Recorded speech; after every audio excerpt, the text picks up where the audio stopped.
তো দেখো আমি এই যে মাংসটা নিয়েছি, তো এই মাংসটা সলিড যে অংশটা হাড় বাদ দিয়ে, তো হাড় বাদ দিয়ে দেবো আর সলিড মাংসগুলো আলাদা করে ফেলবো। বন্ধুরা, যেমনটা তোমাদের বলেছি, আজকে আমি 1 প্যাকেট সুজি আর চিকেন দিয়ে দারুণ একটা রেসিপি করব। আশা করছি এই রেসিপিটা তোমরা আগে কখনো খাওনি আর সবারই পছন্দ হবে রেসিপিটা, ছোট থেকে বড় যে কেউ এই রেসিপিটা একবার খেলে বারবার বানিয়ে দিতে রিকোয়েস্ট করবে। তাহলে চলো বন্ধুরা আমরা রেসিপি শুরু করি। তো তো এই দেখো আমি এই যে মাংসটা নিয়েছি, তো এই মাংসটা সলিড যে অংশটা হাড় বাদ দিয়ে, তো হাড় বাদ দিয়ে দেবো আর সলিড মাংসগুলো আলাদা করে ফেলবো। এই দেখো বন্ধুরা, আমরা মাংসগুলো ছোট ছোট টুকরো করে কেটে নিয়েছি আর সাথে নিয়ে নিয়েছি কিছু বিন আর পেঁয়াজের কালি আর বড় সাইজের 3টে পেঁয়াজ। এটা সরিয়ে রাখবো, তোমাদের সব জিনিসগুলো আগে দেখিয়ে দিচ্ছি। আর এখানে আছে বড় সাইজের 2টো টমেটো আমি কুচি করে নিয়েছি আর সাথে নিয়েছি কাঁচা লঙ্কা কুচি। আর বাদ বাকি যা লাগবে মশলা সেটা আমি পরে বলে দিচ্ছি। তো চলো এখন শুরু করি। তো বন্ধুরা, গ্যাস ওভেনে আমি একটা কড়াই বসিয়ে দিয়েছি। এই কড়ার মধ্যে এখন জল দিয়ে দেব আর এই জলের মধ্যে দিয়ে দেব 1 চামচ লবণ। এবার এই জলটাকে আমাদের খুব ভালো করে ফুটিয়ে নিতে হবে। এখন এর মধ্যে মাংস টুকরোগুলো ছেড়ে দেব। ভীষণই সুন্দর একটি রেসিপি বন্ধুরা, অবশ্যই ভিডিওটিকে শেষ পর্যন্ত দেখে তারপরে যাবে। এখন এই মাংসগুলোকে আমাদের 4 থেকে 5 মিনিট ধরে সিদ্ধ করে নিতে হবে। আমি এখন একটা ঢাকনা দিয়ে ঢেকে মাংসগুলোকে সেদ্ধ করে নেব।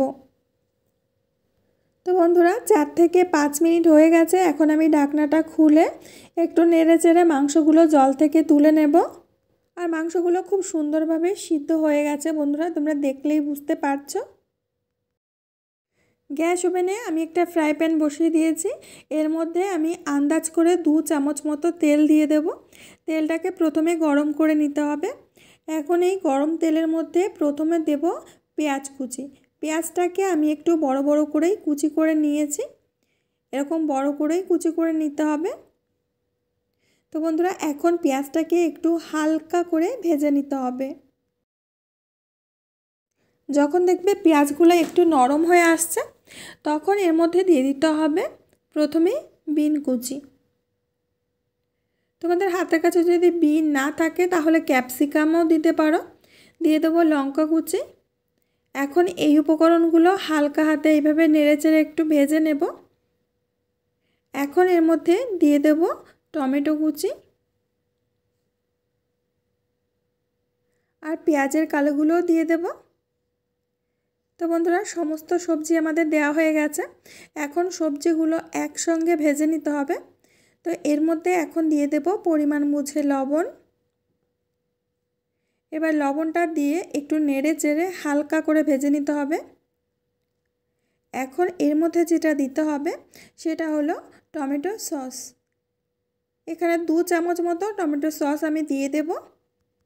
সাথেই দিয়ে দেব অল্প একটু সয়া সস।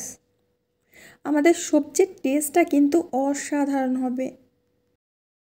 আর এই দেখো বন্ধুরা, সবজিগুলো আমাদের ভাজা হয়ে গেছে আর ঠিক এরকম করেই ভাজতে হবে, এর থেকে কিন্তু বেশি ভাজতে যাবে না। এখন এই সবজিগুলোকে আমরা একটু ঠান্ডা করে নেব।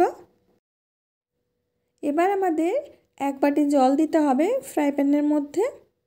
দিয়ে দেব 1 চামচ রিফাইন্ড অয়েল আর সাথে দিয়ে দেব স্বাদ বুঝে 1 চামচ লবণ।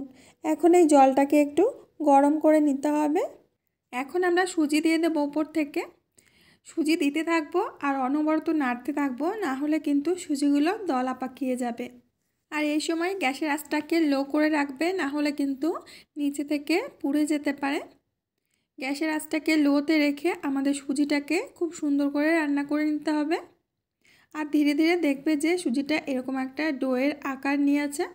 মোটামুটি 4 থেকে 5 মিনিটের মধ্যে সুজিটা রান্না হয়ে যাবে। তো এখন একটা থালার মধ্যে আমি ডোটাকে নামিয়ে নেব।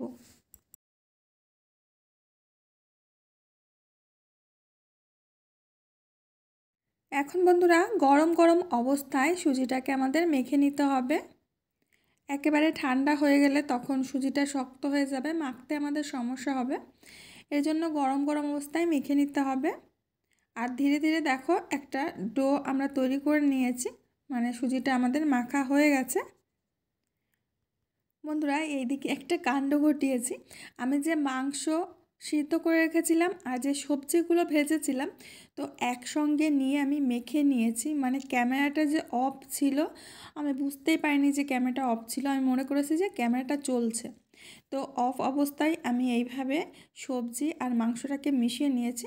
তো ভালো করে এবার হাত দিয়ে আমি ঠিক যেভাবে দেখাচ্ছি দেখো এইভাবে খুব ভালো করে মেখে নিতে হবে। আর এরকম ধরনের অকাজ আমি কয়েকবারই করেছি বোকার মতো, তো কি আর করা যাবে। এখন আমরা যে সুজিটা মেখে নিয়েছিলাম সেখান থেকে অল্প একটু ডো নিয়ে নিয়েছি। এবার এই ডোটার একটা বাটি তৈরি করে নেব। এই দেখো বন্ধুরা, খুব সুন্দর একটা বাটি আমি তৈরি করে নিয়েছি। এখন আমরা যে মাংসর পুরটা তৈরি করেছি এই পুরটা এর মধ্যে দিয়ে দেব। বন্ধুরা, তোমরা যদি এই নাস্তাটা একবার তৈরি করে খাও, এই খাবারটা যদি একবার খাও, তোমরা আর কখনো মোমো তৈরি করার ঝামেলায় যেতে যাবে না। এখন আমরা বাটিটাকে দেখো এইভাবে সিল করে দেব, দুটো মুখ ধরে হালকা করে চাপ দিয়ে দিয়ে বন্ধ করে দেব। এবার মুখের পাশটা এরকম একটু ভাঁজ করে দেব যাতে খুলে না যায়। এই দেখো খুব সুন্দর একটা নাস্তা আমাদের তৈরি হয়ে গেছে। এখন একইভাবে প্রত্যেকটা নাস্তা আমি তৈরি করে নেব। বন্ধুরা, আশা করছি আজকের রেসিপিটাও তোমাদের অনেক ভালো লাগবে। ভালো লাগলে অবশ্যই আমাকে কমেন্টে জানাবে। এই দেখো কত সুন্দর লাগছে দেখতে। তো একে একে প্রত্যেকটা নাস্তা আমি তৈরি করে নিয়েছি এবং একটি ছিদ্রযুক্ত থালার মধ্যে রেখেছি। তো চলো এখন আমরা পিঠাগুলো ভাপিয়ে নেব।